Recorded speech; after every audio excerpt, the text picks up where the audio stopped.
All right, so today we're going to be diving into something pretty fascinating. Yeah. Multi-orgasmic techniques. Multi-orgasmic. We're going to be looking at The Multi-Orgasmic Couple by Mantak Chia, Chia, Douglas Abrams, and Rachel Carlton Abrams. Oh, wow.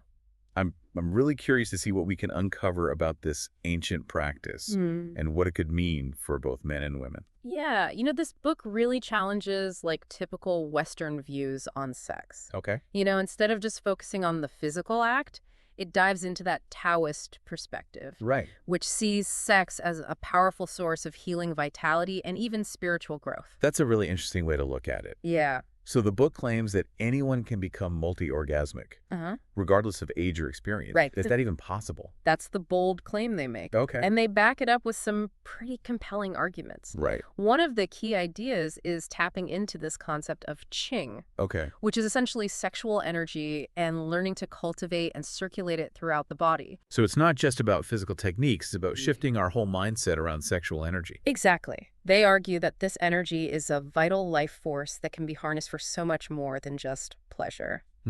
It's about understanding how this energy works and learning to use it to enhance our overall well-being. Okay. I'm intrigued, but let's get into the specifics. Sure. For men, the book focuses on non-ejaculatory orgasms. Right. They even mention that many prepubescent boys experience multiple orgasms naturally. Yeah. If it's so natural, Yeah. why do so many men struggle with it later in life? That's a great question. Yeah. The book suggests that societal conditioning and psychological blocks can play a big role. Okay. We're often taught to focus solely on ejaculation as the goal, Right. which can lead men to lose touch with their natural ability to experience multiple orgasms without ejaculating.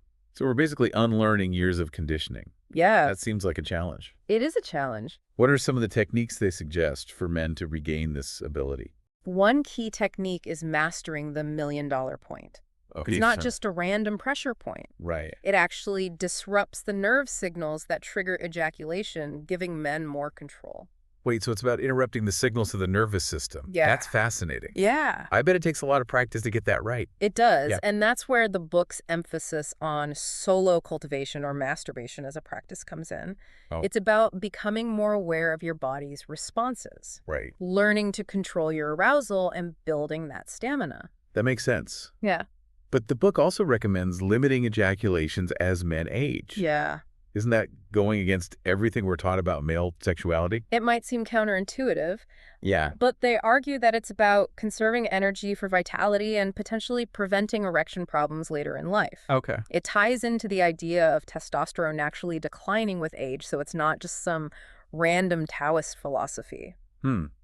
I see how that connects to the bigger picture of overall health and longevity. So it's not about denying pleasure. It's about finding a sustainable approach to sexual energy throughout life. Precisely. It's about reframing the way we think about male sexuality, moving away from that performance-driven mindset and embracing a more holistic approach. So we've talked about men and this idea of non-ejaculatory orgasms. Right. What about women? Mm-hmm.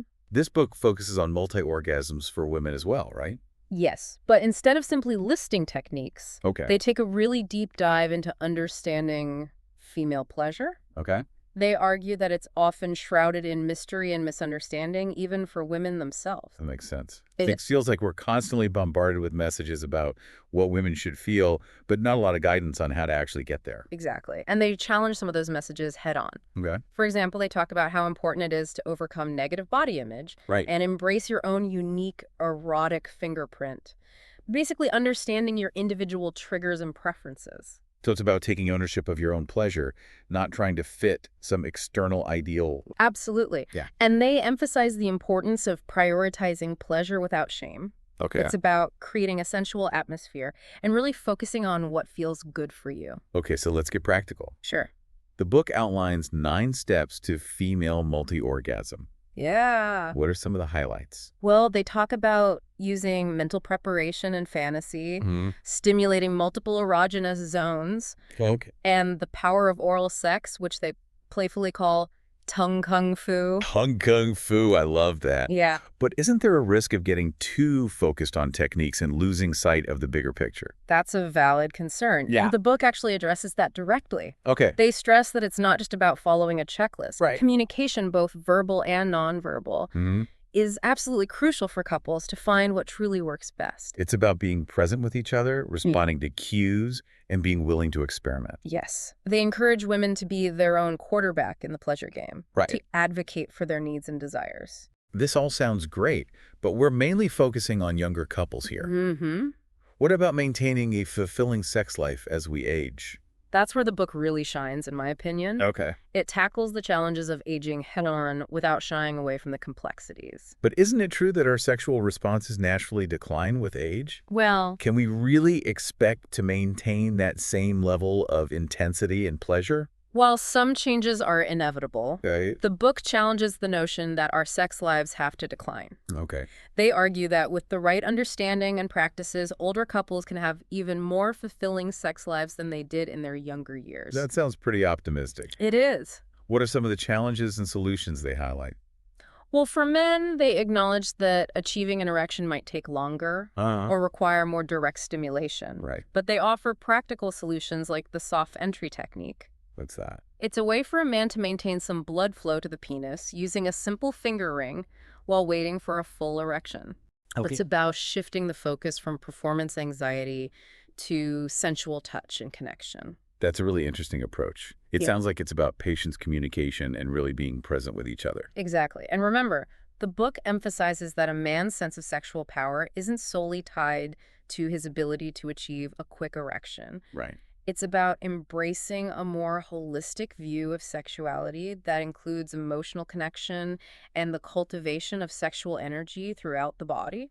So it's about shifting away from that performance-driven mindset we often associate with male sexuality. Yeah. What about women? Mm-hmm. Menopause brings a whole host of changes. They address that as well. All right. They acknowledge the common symptoms like hot flashes, mood swings, Yeah. and vaginal dryness, which can definitely impact a woman's desire and enjoyment of sex. So they don't sugarcoat the challenges. No, they're very realistic, but they also offer a range of potential solutions. Okay. Hormone replacement therapy is one option they discuss. That's a topic a lot of women are curious about. Yes, and the book acknowledges that it can be helpful for alleviating symptoms and potentially increasing libido, Right. but they stress the importance of having an open and honest conversation with your doctor about the potential benefits and risks. It's not a one-size-fits-all solution. Exactly. And there are other options too, like lubricants, different forms of touch and intimacy, Yeah. and really focusing on overall health and well-being. Okay. They encourage women to explore and find what works best for their individual needs. So it's not about accepting a decline in your sex life.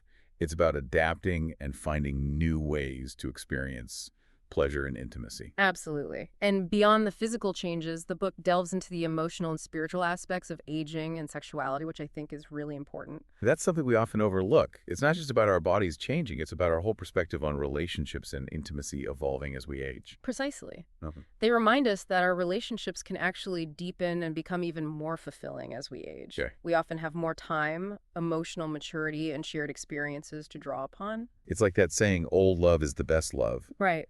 But I can imagine some people being skeptical about that. I understand the skepticism, but research has shown that couples in long-term marriages often report feeling more connected and satisfied with their relationships than they did in their younger years. So there's actually evidence to back that up. There is. That's fascinating. And this deeper connection can extend beyond our romantic relationships, right? Absolutely. The book talks about the potential for cultivating a sense of universal love and compassion as we age. Okay. It's about expanding our hearts to embrace not just our partners, Right. but also ourselves and the world around us.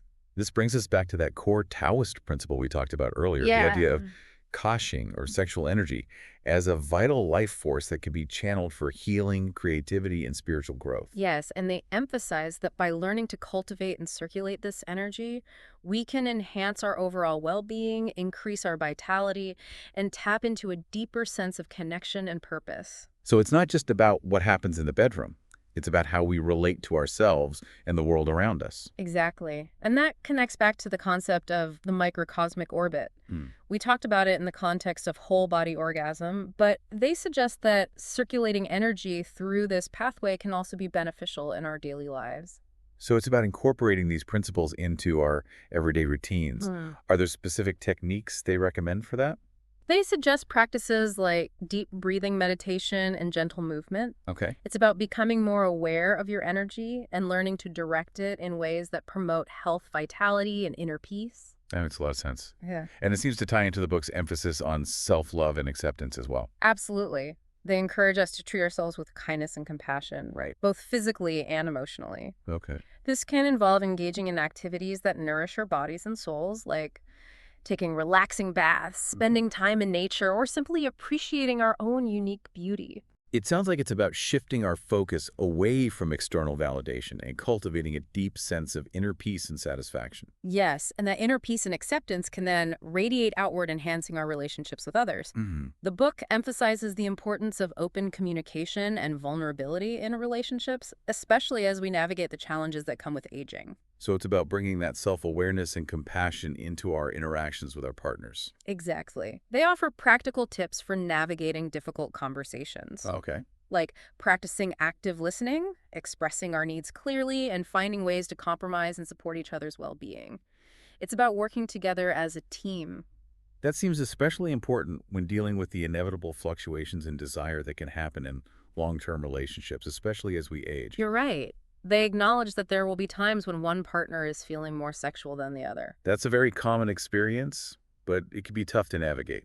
They encourage us to approach those situations with empathy and understanding, rather than judgment or resentment. Okay. They suggest finding alternative ways to connect and express affection, like cuddling massage, or simply spending quality time together. It's about recognizing that intimacy takes many forms, and it's not always about intercourse. Precisely. And they remind us that these fluctuations in desire are often temporary. Okay. By communicating openly and finding other ways to connect, we can maintain a sense of closeness and intimacy. Now I'm curious about their perspective on solo cultivation, especially in the context of long-term relationships. It's often a taboo topic. They challenge that taboo head on. Yeah. They remind us that self-pleasuring is a natural and healthy part of human sexuality, regardless of relationship status. Okay. And they even suggest that it can enhance intimacy in relationships. How so? By allowing individuals to explore their own desires and preferences, Right. they can bring a greater sense of self-awareness and confidence to their partnered sex life. So it's not about replacing partnered sex, it's about supplementing it Yeah. and fostering a deeper understanding of your own body and desires. Exactly. They encourage us to embrace all aspects of our sexuality, Right. both individually and together. This has been a really eye-opening exploration of how the Taoist perspective on sex can transform our relationships and our lives. It's clearly about so much more than just techniques or positions.